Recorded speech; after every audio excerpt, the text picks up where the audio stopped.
pumasok. Anak, na-miss kita, anak. Anak. Anak, na-miss kita. Kamusta ka na? Anak ko.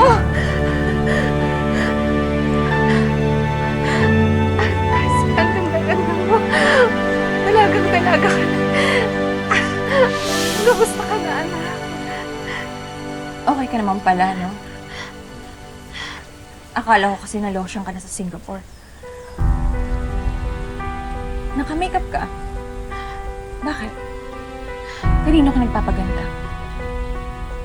Sa bago mong pamilya?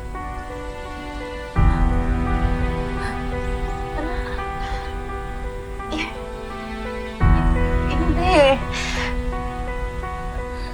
Sorry, anak, kung matagal ako hindi nakatawag sa iyo.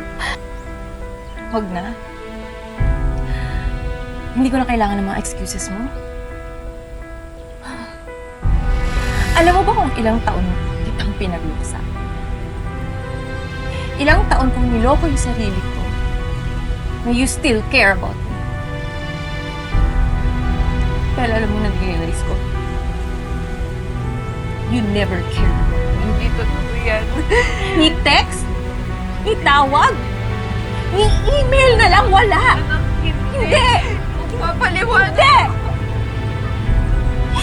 You abandoned me. Hindi. Alam mo, akala ko, kapag pumunta ako dito,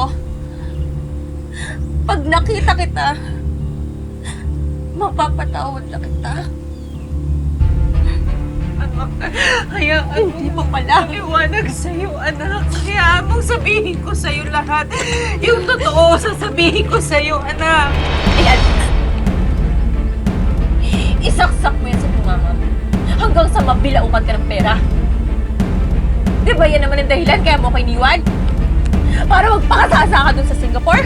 Hindi. Ha? Hindi totoo yan. Yan! Yan! Bayad yan sa binigay mong bukas. Anak, ano hindi At bayad din yan! Para wag mo na akong hanapin. Hindi, anak. Kalikan. Magpapaliwanag ako. Kasi,